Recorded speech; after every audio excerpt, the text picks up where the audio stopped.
BJP ವಕ್ತಾರಿಯಾಗಿರುವಂತಹ Ashwini ಅವರು ನಮ್ಮ ಜೊತೆ ದೂರವಾಣಿ ಸಂಪರ್ಕದಲ್ಲಿದ್ದಾರೆ.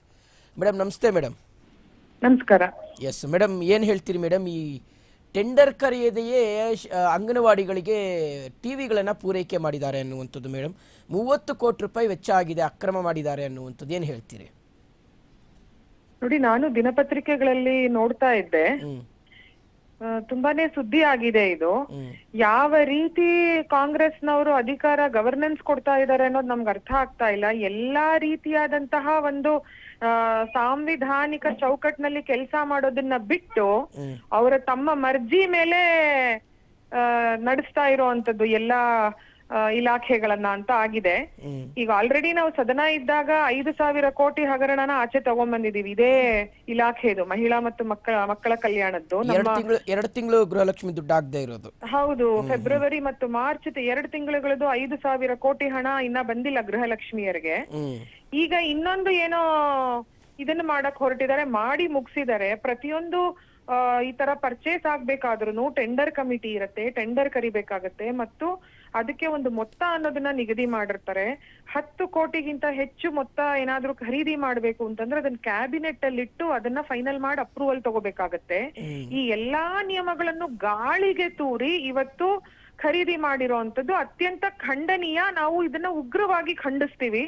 ಏನೇ ಇದ್ರೂ ಕಾನೂನಿನ ಚೌಕಟ್ಟಲ್ಲಿ ಆಗ್ಬೇಕಾಗಿರುವಂತದ್ದು ಇದೆಲ್ಲಾನು. ಭಾರತೀಯ ಜನತಾ ಪಕ್ಷ ಒಂದು ಜವಾಬ್ದಾರಿಯುತ ಜನತಾ ಪಕ್ಷ, ಒಂದು ಪೊಲಿಟಿಕಲ್ ಪಾರ್ಟಿಯಾಗಿ, ವಿರೋಧ ಪಕ್ಷವಾಗಿ ನಾವು ಇದನ್ನ ತೀವ್ರವಾಗಿ ಖಂಡಿಸ್ತೀವಿ. ಇದು ಏನಿದೆ ಇದನ್ನ ಮುಂದಿನ ದಿನಗಳಲ್ಲಿ ನಾವು ಪರಿಶೀಲಿಸಿ ಏನಾಗತ್ತೆ ಆಗ್ತಿದೆ ಅಂತ ಅಂದ್ಬಿಟ್ಟು ಉಗ್ರವಾದಂತಹ ನಾವು ಏನು ನಮ್ಮ ನಾಯಕರು ಡಿಸಿಷನ್ ತಗೊಳ್ತಾರೆ ಅದ್ರ ಮೇಲೆ ನಾವು ನಿಲ್ತೇವೆ, ಹೋರಾಟ ಅಂತೂ ಮಾಡ್ತೇವೆ. ಇದು ಅಸಾಂವಿಧಾನಿಕ ಮತ್ತು ಇಲ್ಲೀಗಲ್ ಅಂತ ನಾವೇನ್ ಕರಿತೀವಿ, ಅನ್ಕಾನ್ಸ್ಟಿಟ್ಯೂಷನಲ್ ಆಗಿದೆ ಇವ್ರೆ. ಸೊ ಈ ರೀತಿ ಮಾಡಬಾರ್ದು, ಯಾರೇ ಆಗ್ಲಿ ಕಾನೂನನ್ನ ಕೈಗೆ ತಗೊಳ್ಳುವಂತ ಕೆಲಸ ಮಾಡಬಾರ್ದು. ಮತ್ ಇದರಲ್ಲೂ ಕೂಡ ನಮ್ಗೆ ಭ್ರಷ್ಟಾಚಾರ ಆಗಿರುವಂತಹ ವಾಸನೆ ಬರಕ್ ಶುರುವಾಗಿದೆ. ಯಾವ್ದ್ರಲ್ಲಿ ಅಂತಂದ್ಬಿಟ್ಟು ಭ್ರಷ್ಟಾಚಾರ ಇವ್ರು ಯಾವ ಇಲಾಖೆನೂ ಬಿಡ್ತಾ ಇಲ್ಲ.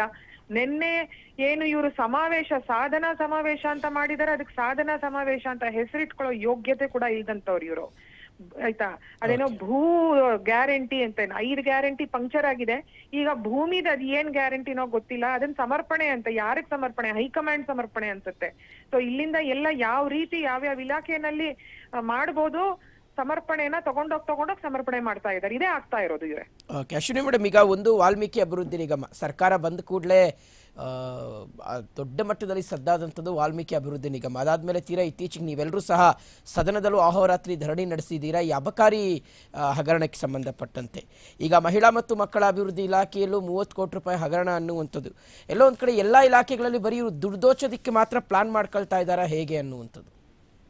ಖಂಡಿತ ಇದರಲ್ಲಿ ಯಾವುದೇ ಸಂಶಯ ಬೇಡ ನಿಮ್ಗೆ. ಕರ್ನಾಟಕದ ಜನತೆ ಅತ್ಯಂತ ಪ್ರಬುದ್ಧ ಜನರಿದ್ದಾರೆ, ನೋಡ್ತಾ ಇದ್ದಾರೆ. ಪ್ರತಿ ದಿನ ಇವ್ರು ಮಾಡ್ತಾ ಇರೋ ಅಕ್ರಮಗಳು, ಅನ್ಯಾಯಗಳು, ಭ್ರಷ್ಟಾಚಾರ ಎಲ್ಲವನ್ನೂ ನೋಡ್ತಾ ಇದ್ದಾರೆ. ಆಯ್ತಾ, ಅನ್ನಭಾಗ್ಯ ಕೂಡ ಅಷ್ಟೇ. ನಾನು ಆ ಲಿಸ್ಟ್ ನೀವು ಹೇಳಿದ ಪಟ್ಟಿಗೆ ಅನ್ನಭಾಗ್ಯದ್ದು ಕೂಡ ಸೇರಿಸ್ತೇನೆ. ಅನ್ನಭಾಗ್ಯನೂ ಸಿಗ್ತಾ ಇಲ್ಲ, ಆ ಕಡೆ ಅಕ್ಕಿನೂ ಇಲ್ಲ, 1 ವರ್ಷನೋ 6 ತಿಂಗಳಿಂದ ಅವ್ರಿಗೆ ದುಡ್ಡು ಸಿಗ್ತಾ ಇಲ್ಲ. ಮತ್ತೆ ದಲಿತ ಹಿಂದುಳಿದ ವರ್ಗಗಳ ಮಕ್ಕಳ ಕಲ್ಯಾಣಕ್ಕಾಗಿ ಎತ್ತಿಟ್ಟಂತಹ SCP TSP ಹಣ ಸರ್ಕಾರ ಬಂದಾಗಿನ ಒಂದು ಅಂದಾಜಿರುವಂತದ್ದು 24,000 ಕೋಟಿ ರೂಪಾಯಿ. ಆಯ್ತಾ, ಈ ಮಕ್ಳಿಗೆ ಸೇರ್ಬೇಕಾಯ್ತು. ಅದನ್ನ ಕೂಡ ಇವರು ಬಿಡುಗಡೆ ಮಾಡಿಲ್ಲ. ಇತ್ತ ಗ್ಯಾರಂಟಿಗಳು ಕೊಡ್ತಾ ಇಲ್ಲ. ಆ 24,000 ಕೋಟಿ ಹಣ ಏನ್ ಮಾಡಿದರೆ, ಎಲ್ಲಿ ಹೋಗಿದೆ, ಎಲ್ಲಿ ಪೋಲಾಗಿದೆ ಅನ್ನೋದು ಕೂಡ ಅವರು ಎಕ್ಸ್ಪ್ಲನೇಷನ್ ಕೊಡ್ಬೇಕಾಗತ್ತೆ ರಾಜ್ಯದ ಜನತೆಗೆ. ಇಲ್ಲಿನ ನಮ್ಮ ರಾಜ್ಯದ ಜನರ ತೆರಿಗೆ ದುಡ್ಡನ್ನು ತಗೊಂಡೋಗಿ ಇವರು ಏನ್ ಮಾಡ್ತಾ ಇದಾರೆ, ಯಾವ್ಯಾವ ರಾಜ್ಯದಲ್ಲಿ ಎಲ್ಲೆಲ್ಲಿ ಎಲೆಕ್ಷನ್ ನಡೆಯುತ್ತೆ ಎಲ್ಲಾ ಕಡೆಗೂ ಕಾಂಗ್ರೆಸ್ ಹೈಕಮಾಂಡ್ ನಮ್ಮ ರಾಜ್ಯವನ್ನ, ನಮ್ಮ ತೆರಿಗೆದಾರರ ಹಣವನ್ನ ATM ಮಾಡ್ಕೊಂಡು ಮುನ್ನಡೆಸ್ತಾ ಇದ್ದಾರೆ.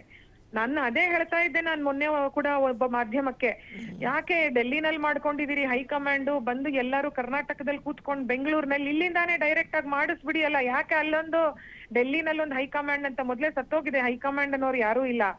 ಯಾಕೆಂದ್ರೆ DK ಶಿವಕುಮಾರ್ ಅವ್ರಿಗೆ ಸೋನಿಯಾ ಗಾಂಧಿ ಹೈಕಮಾಂಡ್, ಸಿದ್ದರಾಮಯ್ಯನವ್ರಿಗೆ ರಾಹುಲ್ ಗಾಂಧಿ ಹೈಕಮಾಂಡ್, ಪರಮೇಶ್ವರ್ ಮತ್ತೆ ಇವರು ಸತೀಶ್ ಜಾರಕಿಹೊಳಿ ಅವ್ರಿಗೆಲ್ಲಾರ್ಗುನು ಮಲ್ಲಿಕಾರ್ಜುನ್ ಖರ್ಗೆ ಅವ್ರ ಹೈಕಮಾಂಡ್.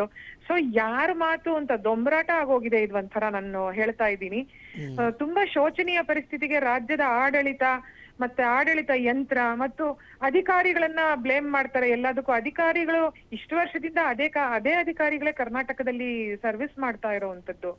ಇವಾಗ ಯಾಕೆ ಅಧಿಕಾರಿಗಳು ಈ ಕೆಲಸ ಮಾಡ್ಲಿಕ್ಕೆ ಹೋಗ್ತಾರೆ? ಯಾರವ್ರಿಗೆ ಆ ಇದನ್ನ ಮಾಡ್ಲಿಕ್ಕೆ ಕುಮ್ಮಕ್ಕು ಕೊಡ್ತಾ ಇದ್ದಾರೆ? ಅದು ಕೂಡ ತನಿಖೆ ಆಗ್ಬೇಕಲ್ವಾ? ಓಕೆ ಮೇಡಮ್, ನಿಜಕ್ಕೂ ತನಿಖೆ ಆಗುತ್ತೆ ಅನ್ನುವ ವಿಶ್ವಾಸದಲ್ಲಿ ಇದ್ದೀರಾ ಮೇಡಮ್? ಯಾಕೆ ಅಂದರೆ ಯಾರು ತಪ್ಪಿತಸ್ಥರಿದ್ರೆ ಅವ್ರ ಬೆನ್ನಿಗೆ ಮುಖ್ಯಮಂತ್ರಿಗಳು ನಿಂತ್ಕೊಳ್ಳುವಂಥ ಒಂದು ಕೆಲಸವನ್ನು ಮಾಡ್ತಾರೆ ಅನ್ನುವಂಥದ್ದು. ಸೊ ನಿಜಕ್ಕೂ ತನಿಖೆ ಆಗುತ್ತೆ ಅನ್ನುವಂಥ ಒಂದು ನಂಬಿಕೆ ಇದೆಯಾ ರಾಜ್ಯದ ಜನರಿಗೆ ಅಂತ? ನೀವೇನೇ ಕೇಳಿ 5 ಗ್ಯಾರಂಟಿಗಳನ್ನು ತೋರಿಸ್ಬಿಟ್ಟು ಬಾಯಿ ಮುಚ್ಚಿಸ್ಬಿಡ್ತಾರೆ. ನಾವು ಇನ್ನೇನು ಕೇಳೋಣ ಅಂತ. ಖಂಡಿತ ಯಾವುದೇ ರೀತಿ ತನಿಖೆ ಆಗಲ್ಲ. ನಾವು ನೋಡಿದ್ವಿ, ಇವರ ಬುಡಕ್ಕೆ ಬಂದಾಗ 24 ಗಂಟೆಗಳ ಒಳಗಡೆ SIT ರಚನೆ ಮಾಡ್ಕೊಂಡು ಇವ್ರಿಗೆ ಬೇಕಾದಂತಹ ತನಿಖೆಯ ವರದಿಗಳನ್ನ ಸಿದ್ಧಪಡಿಸ್ಕೊಂಡು ಆರೋಪಿಗಳನ್ನ ಆರಾಮಾಗಿ ಓಡಾಡ್ಲಿಕ್ಕೆ ಬಿಟ್ಟಿರೋಂಥದ್ದು. ಇವರಿಗೆ ಕೇಂದ್ರೀಯ ಸಂಸ್ಥೆಗಳು, ತನಿಖಾ ಸಂಸ್ಥೆಗಳು ಯಾವುದ್ರ ಮೇಲೂ ಇವ್ರಿಗೆ ವಿಶ್ವಾಸ ಇಲ್ಲ. ಏನಿದ್ರು ಸಿದ್ದರಾಮಯ್ಯ ಇನ್ವೆಸ್ಟಿಗೇಷನ್ ಟೀಮ್, SIT, ಅದು ಸ್ಟೇಟ್ ಇನ್ವೆಸ್ಟಿಗೇಷನ್ ಅಲ್ಲ, ಸಿದ್ದರಾಮಯ್ಯ ಇನ್ವೆಸ್ಟಿಗೇಷನ್ ಟೀಮ್ ಮೇಲೆ ಮಾತ್ರ ನಂಬಿಕೆ ಇರುವಂತದ್ದು. ಸೊ ಇವ್ರು ನಡೆಸೋ ತನಿಖೆ ಯಾವ್ದು ಪಾರದರ್ಶಕತೆ ಇರಲ್ಲ, 100% ಟ್ರಾನ್ಸ್ಪರೆನ್ಸಿ ಯಾವ್ದ್ರಲ್ಲೂ ಇರಲ್ಲ. Okay, thank you madam Ashwini ಮಾತಾಡಿದ್ದಕ್ಕೆ RMax ಜೊತೆಗೆ.